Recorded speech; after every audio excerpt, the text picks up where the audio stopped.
वो हर हाल में बिहार में पुलिस के सामने दिया गया बयान का कोई महत्व नहीं है कानून के दृष्टिकोण में।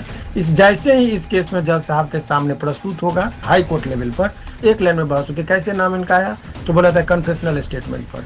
सुनते ही नहीं जज साहब बोलेंगे ठीक है कन्फेशनल स्टेटमेंट पर क्या इनको रखने का उचित बनता है क्योंकि इसका एविडेंटरी वैल्यू है नहीं। ऐसे परिस्थिति में बेल तुरंत ग्रांट होता है।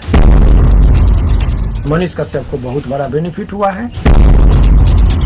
कोर्ट ने भी कड़ी आपत्ति जताई कि इनके खिलाफ बहुत कुछ मिला नहीं है, जो प्रथम दृष्टया जो मामला है गई है।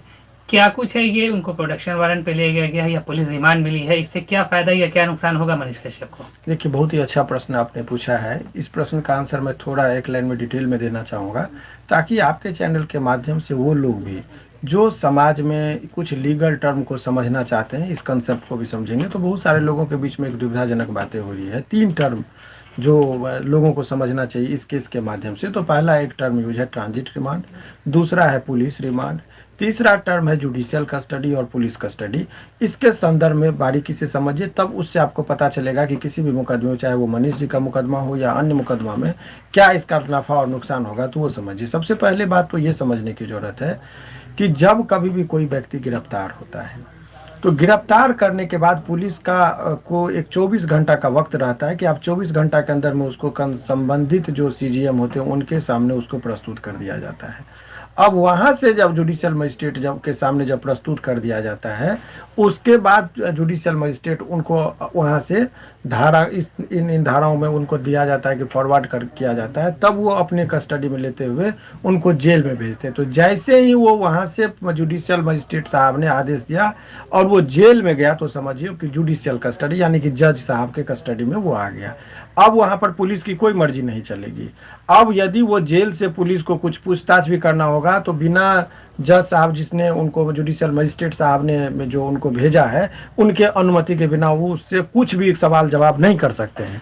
तो वो तो एक पुलिस के पास जब तक कोई व्यक्ति रहा तो कहा जाएगा कि ये पुलिस कस्टडी में है। लेकिन जैसे ही पुलिस ने जज साहब के हवाले कर दिया और जज साहब ने उनको यदि जेल में भेज दिया तो वो टर्म जुडिशियल कस्टडी का होता है। अब एक दूसरा टर्म जो आपने कहा कि प्रोडक्शन वारंट क्या होता है, उसके संदर्भ में समझिए कि इनके ऊपर बिहार में भी केस था और तमिलनाडु में भी केस थी। अब ये जब यहाँ गिरफ्तार हुए मीडिया के माध्यम से और अन्य लोगों के माध्यम से, जब वहाँ की तमिलनाडु पुलिस को खबर हुई कि ये मनीष नाम का व्यक्ति बिहार में गिरफ्तार हो चुका है, जिसकी ज़रूरत उसको भी उस केस में है, तो वो वहाँ से क्या करेंगे, जो तमिलनाडु पुलिस जो है संबंधित जो जुडिशियल मजिस्ट्रेट होते हैं उनके पास एक आवेदन देते हैं और बताते हैं कि माय लॉर्ड वो व्यक्ति जो है सो गिरफ्तार हो चुका है। तब वहाँ से संबंधित जो जुडिशियल मजिस्ट्रेट होते हैं वो वहाँ जिसके अधीन होते हैं यानी कि बेऊर जेल के जो अधीक्षक होते हैं उनके नाम से एक वो आदेश देते हैं, निर्देश देते हैं कि उस व्यक्ति को आप हमारे पास भेजिए। तो ये जो होता है प्रोडक्शन वारंट का ये टर्म कि प्रोड्यूस, मेरे सामने उस व्यक्ति को प्रस्तुत कीजिए।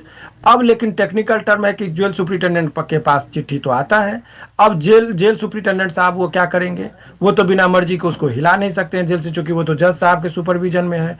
तो ऐसे परिस्थिति में फिर जेल सुप्रिटेंडेंट यानी कि बेऊर जेल के जो सुप्रिटेंडेंट साहब होते हैं वो एक आदेश मांगते हैं जुडिशियल मजिस्ट्रेट पटना, जिनके अंतर्गत वो कस्टडी में गए थे, और वो वहाँ से निर्देश लेते हैं कि हुजूर वहाँ से एक चिट्ठी आया था, उस चिट्ठी को हमको कंप्लेंस करना है, क्या मैं इनको भेजूं? और पुलिस, तमिलनाडु पुलिस भी एक आवेदन देती है कि मैं वहाँ इस प्रोडक्शन के लिए ले आया हूँ। तो ये जैसे ही वो वहाँ से जो चिट्ठी, तमिलनाडु से जो चिट्ठी आई तो उसको हम लोग कहते हैं प्रोडक्शन वारंट हुआ।